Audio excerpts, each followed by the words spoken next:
So mga kalingap, si Purel dahil galing po ito ng Legazpi at kasama niya ang Angels at si Edu at si David.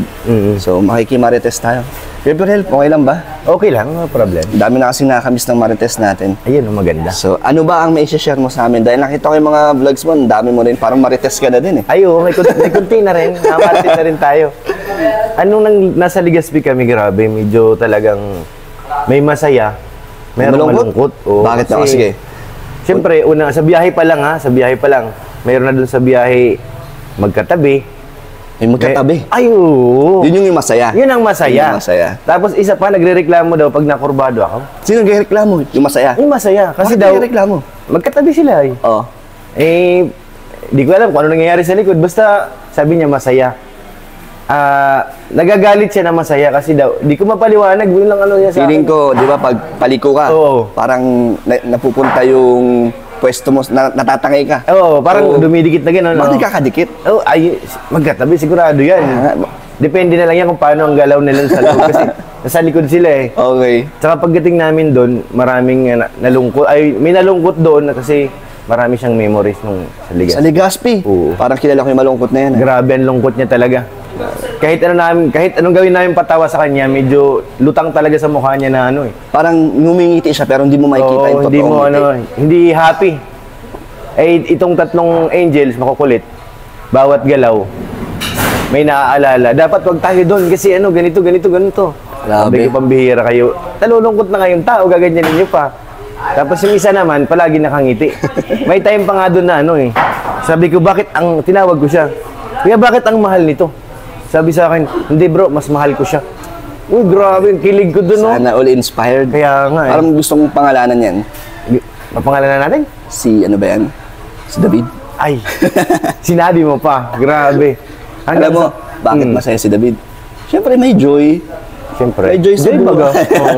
Pag may joy, masaya. Tama. May happiness. Pero, ano ba ang purpose ng pagpunta niya talaga sa Legazpi? Ang purpose doon ay pagkuha ng passport ni Joy at saka ni Eds. Para makasama sila sa January. Kaya nga sa Hong Kong. Balita ako, di ba, dapat may kasama si Edu dyan, no? Yung nakakalungkot talaga din, no? Wala si Edu na lang ang magtutuloy ng plano. Pero parang malungkot talaga, bro. Kasi matagal, ilang buwan natin plinano yun. Tapos, bigla na lang mag-isa. Pero ano ang tingin mong pagbabago kay Edu simula ng nawala? Unang-una, parang nakita ko sa kanya ngayon, mga nakarang araw, nagiging strong na siya. Mas lumalakas? Oo, unti-unti niya na nakakalimutan. Okay. Sa mga kwentuhan namin nung pauwi, talagang unti-unti na siya nakakabawi. Bumabalik naman yung sigla? Oo, at saka sabi ko naman sa kanya, kung hindi para sa'yo, hindi sa'yo? Hindi talaga sa'yo. Huwag mong pilitin. Tama. So ano ang may papayo mong sa mga viewers at supporters ni Edu? Siguro sa ngayon, tuloy lang suporta kay Edo. Mas kailangan tayo ngayon ni Edo ay dahil nagbabawi pa siya. Kaya kailangan natin suportahan pa na mas matindi para hindi siya mas lalo malungkot. Salamat, Purel. Salamat sa marites mo. Thank you. Ito po mga kalingap, ang isa sa mga kasabwat natin sa pagpunta sa Legazpi, si Starax. Bibigyan tayo ng konting marites din. Siyempre po. So, Kuya Starax, ano ang may kukwento mo sa inyong Legazpi trip? So, may kukwento ko, bro, sobrang saya. Pagpunta pa lang doon, talagang makikita mo yung saya ng mga Angels. First time yata nung iba makapunta ng Legazpi, no? First time nung tatlo. First time lang tatlo? First time lang tatlo. So, ano ang mga ginawa nyo doon? Kasi si Pure Health may nakwento sa akin na may masaya at may malungkot. Meron. Meron akong ibamarites sa'yo. Sige. Kay Joy muna. Okay, ano yan? Kay Joy muna. Si Joy naman, nung nasa sasakyan, medyo masaya na malungkot. Di ko maisip eh. Kung bakit masaya na malungkot. Bakit nagkahalo ang emosyon? Baka nalulungkot siya dahil wala si Erica. Okay. Masaya naman siya dahil katabi niya si David. So nakita mo masaya si Joy? Nakita ko sa mga mata niya na may saya. So hindi lang pala si David ang masaya, si Joy din na masaya kasi magkatabi sila. Magkatabi sila. Totoo yan? Totoo yan. Yan yung nakita mo? Yun ang nakita ko. Yung malungkot naman, sabi ni Pure Health, medyo madami daw naaalala dun si Edu. Marami. Sa Legazpi. Alam mo bro, pinapatawa ko lang si Edu kasi tuwing makikita ko yung mukha niya, malungkot na hindi mo ma-explain ba? Parang malalim ang iniisip. Parang mayroon siyang naalala doon. Yung minsan na tanong ko sa kanya, bro, bakit ka malungkot? Ang sagot niya sa akin minsan, dito kasi yung mga maliligayang alaala ko. Ay, grabe. Sabi ko, Ang lungkot na, ang sakit naman kaya, nun. kaya sabi ko sa kanya, bro, sayang no? Dapat kasama mo siya dito. Sabi niya sa akin, oo nga sana eh. Kaso lang wala tayong magagawa, ganun talaga. Sabi niya sa akin. Pero ganun pa man, pinasya namin siya. Tuwing nalulungkot siya, Pinapatawa niyo? pinapatawa namin. So, pero iba pa din yung dating siglay, no? O iba pa rin yung dating sigla niya na wala kang makikita sa kanya kundi puro tawa. Yung mukha niya dapat maliwalas. Pero ano ang napansin mo ngayon kay Edu? Parang napansin ko kay Edu, mas ginanahan mag-scouting. O parang Doon na lang niya inaano yung kanyang atensyon. Oo, ganun, parang ganun. Parang doon niya binabaling yung kanyang nararamdaman sa pag-scout. Which is tama naman yun, Oo. para makalimot siya. Tama. Tsaka mas para sa kanya, no, sana makamove on na. Yeah, tama, dapat makamove siya. Ang dami naman sumusuporta at nagmamahal kay Edu. Marami. Kaya alam nating, ano yan, magiging masaya pa rin ang kaibigan nating si Oo, Edu. siyempre naman. At bukod pa doon na yung mga napansin ko sa kanya tuwing binabalikan yung mga place na pinag-shootan niya dati, doon talaga nararamdaman ko yung lungkot niya, bro. Na dapat masaya siya nung time pero pagpunta namin malungkot. Ayaw natin. Sa ano kasi, medyo sariwa pa kasi. Sariwa pa kasi. Eh, ang David at Joy, ano ang kanilang mga Yun, sobrang saya, bro. Grabe. ganapan doon? At nakita mo naman sa mga TikTok nila, talagang masaya sila, di ba? Oo, Makikita mo, talagang nag-enjoy yung dalawa. tama. So, marami mga nag-request na maging Joy Vida, love team. Hindi natin Sila- masagot yun, bro, ano? Feeling ko di na to love team eh. Kaya nga. Totoo na to eh. Sana ay... Hindi, bahala na sila. Bahala sila. Malalaki na sila. At least nasabi natin yung mga behind the scene natin doon na Pero ito ay good vibes lang. Good vibes. Share lang to sa mga... Kasi ang dami na nakamiss ng Marites natin sa mga behind the scene. lalo na sa bro, marami nakakamiss yung tawa mo. Grabe. Kaya ito, konting ano lang sa mga nag-aabang. Kasi hanggang may nag-aabang pa din. Oh, marami talaga, bro. Kaya Grabe. ito, konting ano lang. Kwentuhan. Salamat, Starax. Salamat din, bro. So, Starax, hindi ko na itatanong, kamusta naman pala si Rose Ann? Si Rosan, bro, dahil first time niya makapunta sa Legazpi, nakita ko yung saya sa mukha niya, bro. Grabe. Yung dating malungkot, napalitan ng saya. So, ang eksena naman ni Rose Ann doon ay nasa gitna siya. O nasa gitna lang Diba? siya. Kasi kumbaga bago lang siya. Mm-mm. So wala pa siyang kumbaga nasa gitna lang yung kanya. Ang kanyang experience doon ay experience. basta masaya siya. Basta masaya siya. So, si ano pala, kasama din si Dara, di ba? kasama si Dara. So, kamusta naman sila? Si Dara Close na silang tatlo? Oo, close na silang tatlo. Si Dara sobrang saya nung makita yung mayon. Ay, may no? Nagtatalon siya. Dahil buong buhay niya ngayon lang siya nakapunta doon. So sobrang saya ng mga angels natin. Grabe. So, kayo, anong nararamdaman nyo na nakabalik kayo ng Legazpi? So para Maraming nakakakilala sa inyo doon? marami, bro. Madami? Maraming nagpa-picture.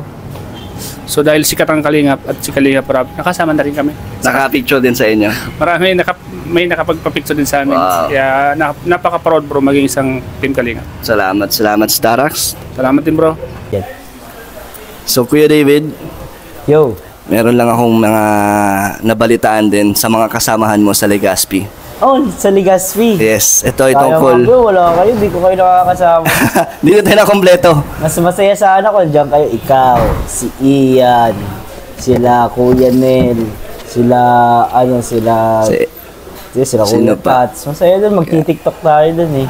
Pero okay lang, alam ko naman na masaya ka din doon, bro. Dahil may mga nasagap akong balita. Oh, ano yun? Ito ay Grabe ah. tungkol pa daw to nung nasa biyahe pa lang kayo. Yahe. Dahil nasisiksik daw kayo sa likod.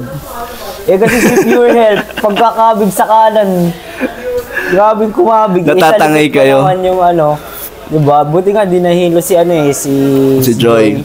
May dala naman ako ng Vicks, saka Already. Lagi So, akong may dala eh. Alam mo naman ako, Boy Scout. saka nagdala din ako ng candy para pag mahilo siya, So prepared ka in prepared case ako, na bro. mahilo si Joy. Oo. Pero first time ba ni Pero- Joy yun?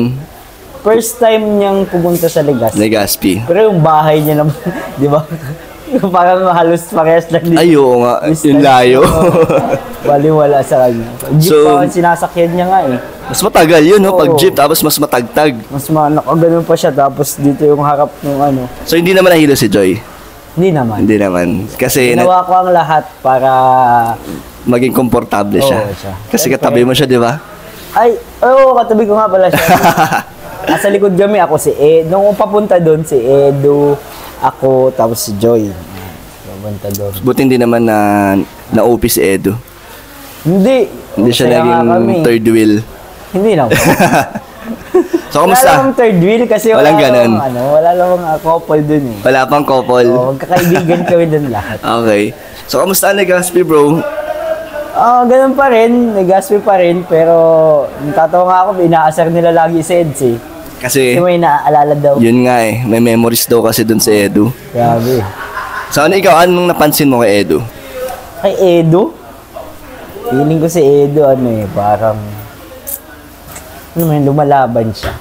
Siyempre siguro para sa mga viewers, para sa mga supporters natin. Alam kong siyempre naapektuhan din siguro siya. Pero, hindi naman tayo dito kami. Actually, nung nasa Legazpi nga kami, nililibang namin siya pag nandun siya sa malayo. Pero, punta ka dito. Bakit nagsosolo siya? Minsan, Grabe, napanood nag-iisip. din sa vlog. Oo, Sa nakita vlog ni ko. Kalinga Prab. Susunod siya eh. So, ano kaya ang dahilan, Kuya David? Tingin mo ba bumalik si Edu sa dating tahimik siya, tapos nawala yung sigla niya? Napansin mo ba yun ngayon? Hindi naman sa nabawasan lang siguro. Nabawasan yung sigla. Kasi okay pa naman din siya eh. Pag nakikipagbiruan pa naman siya sa amin, sa mga angels, masaya. Saka masaya siya nung nakakuha siya ng passport. Wow. Sila ni Joy. So, ma-overcome naman yun ni Edu, no? Oh, Kung ano man yung mga pinagdaanan niya, naramdaman, ay Kung hindi man, nandito man tayo. Tama. Para Hindi man- mag sa kanya. bigay ng saya. Saya, mag-alalay, kung ano man kailangan niya, di na kami lumalabas, namimiss ko na nga. Ay, oo nga bro. Uy, oo, isa nakakamiss din sa inyo na yung mga night, night getaway. Pagka maghahatid doon si Eds, minsan kasama ako. Talaga? Oo. Naghatid ka ng ganong kadilim? Gusto ko samahan si Eds eh. Kakaya naman. Pero minsan lang naman yun, mga 2 times. Gano'n. Sabi. Pero ikaw naman bro David, kamusta naman kayo ni Joy bilang magkaibigan? Kamusta naman? Close na kayo?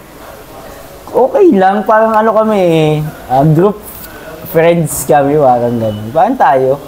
So, parang mas nagiging close kami mga magkakaibigan. Okay. Dahil dun sa mga nangyayari dito sa atin. Yung mga bandings niyo? Sa mga bandings. At masaya, Ayos. mas nakikilala na ko siya, mas nakikilala niya ako. Nice. At mas maaari tayong maghatid ng tulong. Alam mo kung bakit kino-close ko yung mga tinutulungan, beneficiary, kasi para mas open sila. Tama. Mas makuha mo yung loob nila. Yung Kahirap kasi mahihiya sila. Tama. So, So, pag... maaalangan sila kung may kailangan talaga sila, hindi nila masasabi. Tama. Para yung komportable sila sa'yo, Oo. mag-open sa'yo. At No? least kung sa atin, hindi masyadong So, yun bro. Hindi sila maiilang. Hindi maiilang. Thank you bro. Thank you. God bless.